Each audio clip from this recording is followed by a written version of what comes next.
My sister looked me up and down, a cruel smirk playing on her lips before asking, "Still single?" LOL. My ex-husband didn't even hide his sneer as he chimed in, "Hey, ugly, still the same?" They thought they were entering my parents' home as victorious royalty, ready to humiliate me 3 years after destroying my life. My heart hammered against my ribs, but before I could utter a single word, my dad slowly stood up from the head of the dining table. The entire room fell dead silent. He cleared his throat, looked both of them dead in the eye, and said, "Good timing. I actually have something very important to tell you." In an instant, the smirks wiped off their faces, and their expressions turned entirely pale. They had no idea that the trap had already been sprung. My name is Emily Carter. I'm 34 years old, and for 3 long years, I lived in the shadow of a betrayal so deep it almost erased me. 3 years ago, my world shattered into a million sharp edges. I walked into my own home early from a business trip, carrying takeout for what I thought would be a quiet Friday night with my husband, Mark. Instead, I found him in our master bedroom with my younger sister, Vanessa. There were no tears from them, no stammers of panic, just cold, calculating indifference. Within 48 hours, Mark filed for divorce, clearing out our joint savings to fund a lavish getaway with Vanessa. They didn't just break my heart. They took delight in running off together, posting their tropical vacations online for the entire family to see. Vanessa sent me a text right before she blocked me. "Some women just know how to keep a man, Emily. Don't take it personally." I was left with an empty house, a crushed spirit, and a mountain of legal bills. Everyone expected me to crumble. For months, I barely spoke, retreating into the quiet sanctuary of my parents' home. But while the world thought I was nursing my wounds in silence, my father and I were silently laying the foundation for something else entirely. I spent those 3 years rebuilding my life from the ashes, brick by brick, waiting for the day the smoke would finally clear. The call came on a brisk Tuesday afternoon. My mother's voice was hesitant over the speakerphone, carrying a heavy weight she didn't want to drop on me. "Emily, sweetie, Vanessa called your father," she said softly. "She and Mark are back in town. They want to come over for Sunday dinner." She said it was time to extend an olive branch and catch up with the family. An olive branch. The sheer audacity of it made my blood run cold. After 3 years of complete radio silence, after stealing my husband and laughing in my face, she wanted to stroll back into our lives as if she'd simply been away on a long vacation. My initial reaction was pure refusal. I told my dad I would pack my things and stay at a hotel for the weekend. I had no desire to sit across a dining table and pretend that 3 years of pain could be wiped clean over pot roast and wine. But my father placed a steady hand on my shoulder, his eyes holding a sharp, knowing calm that instantly quieted my panic. "No, Emily," he said, his voice quiet but as solid as iron. "You stay right here. You've hidden your strength long enough, honey. It's time they see exactly who you've become." So I stayed. And when Sunday evening arrived, standing by the living room window, I watched as a slick, late-model luxury car pulled into our driveway, signaling that the storm had finally arrived. The front door swung open, and in walked Vanessa and Mark, exuding an air of insufferable arrogance. Vanessa stepped into the foyer wearing a designer dress that screamed money, her wrist dripping with diamond bracelets. Mark followed right behind her, strutting into my parents' home with his hands in his tailored trousers, looking around as if he owned the place. They didn't look remorseful. They looked like conquerors returning to inspect their kingdom.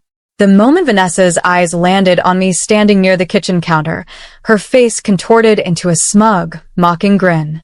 She didn't offer a hug or even a polite hello. Instead, she took a deliberate step closer, looked me up and down with slow, judgmental eyes, and sneered. "Still single? LOL."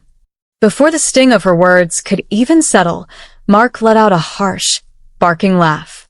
He shook his head, looking at me with total contempt. "Hey, ugly, still the same?" he chimed in, leaning against the archway. "I see you haven't upgraded your wardrobe, or your life, since I left." I felt my heart hammer against my ribs, the sheer cruelty of their words echoing through the hallway. They had spent 3 years living off their stolen thrill, and they expected me to cower just like I used to. My mother froze, her face turning pale with shock.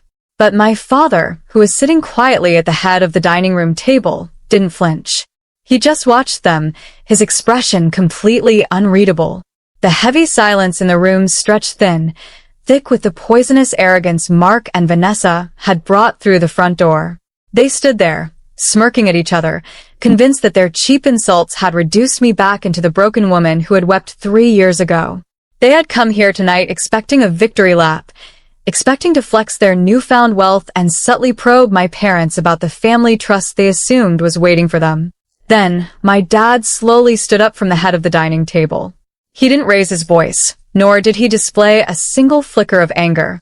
He simply scraped his chair back against the hardwood floor, the harsh sound cutting through the air like a knife. The entire room fell dead silent. He straightened his tie, looked both of them dead in the eye, and said, "Good timing. I actually have something very important to tell you." In an instant, the smirks wiped clean off their faces. Vanessa blinked, her smug expression melting into a look of uneasy confusion, while Mark pulled his hands out of his pockets, suddenly shifting his weight from foot to foot. "You both came into my house bragging about your success, strutting around like you've conquered the world," my father continued, his voice echoing off the walls with steady authority. "You think you're standing at the top, looking down on Emily. But you've made a fatal mistake. You assumed that while you were away playing house on stolen money, time stood still here. You assumed the family business and everything attached to it was still waiting for your return." My dad paused, reaching into his jacket pocket, his eyes never leaving Mark's rapidly pale face. My father pulled a thick manila folder from his jacket and laid it flat on the dining table. The heavy thump of the papers echoed through the quiet room. 3 years ago, when you two decided to destroy this family for your own selfish desires, you thought you left Emily with nothing, my dad said, his voice dropping to a low, powerful register. You thought she was weak. You thought she would spend her life wallowing in the dust you left behind.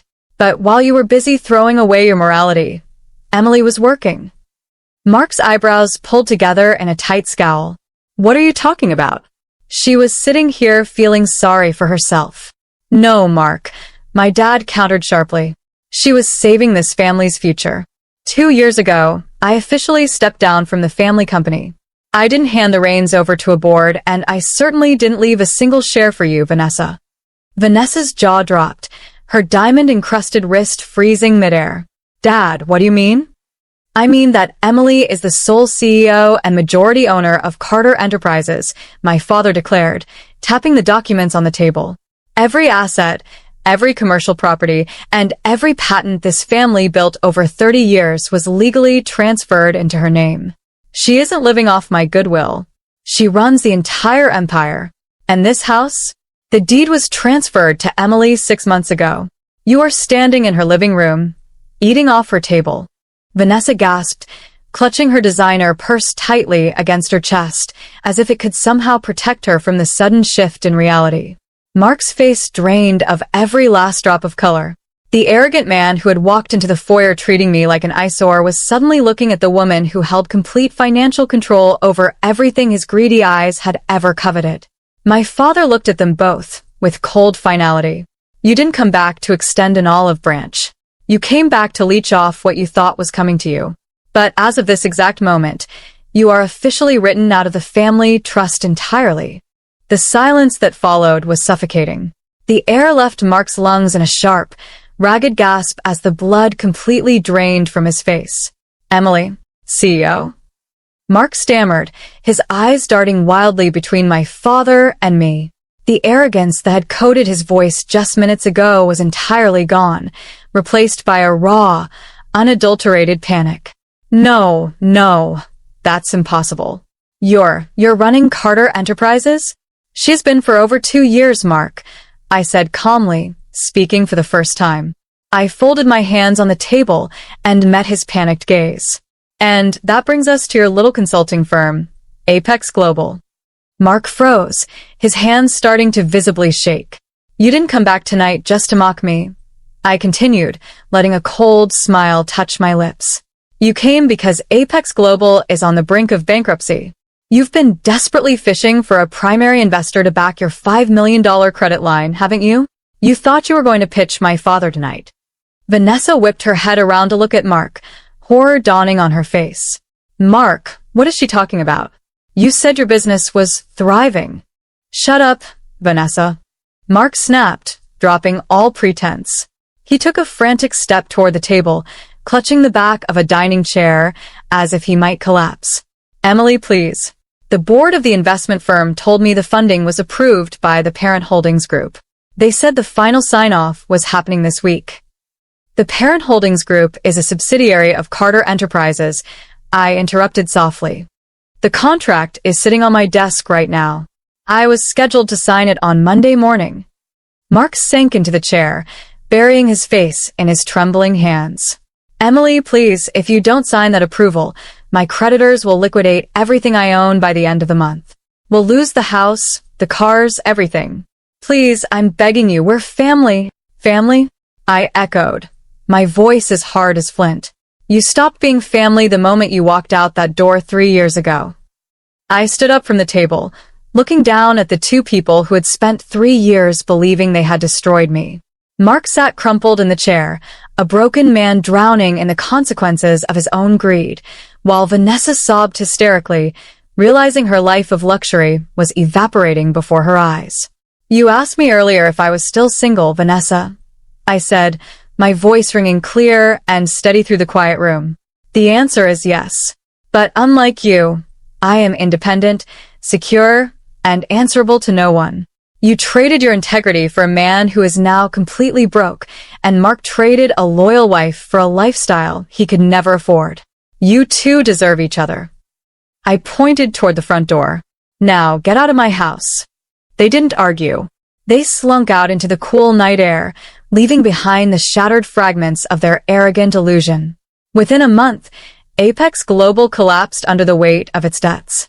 Mark lost his sports car, their rented mansion, and his reputation, while Vanessa ended up moving into a tiny studio apartment, working double shifts just to keep up with her credit card bills. Unsurprisingly, their stolen romance didn't survive the financial ruin. As for me, I built the foundation for financial justice, expanded Carter Enterprises nationwide, and finally found true peace. Karma doesn't always show up on your schedule, but when it does,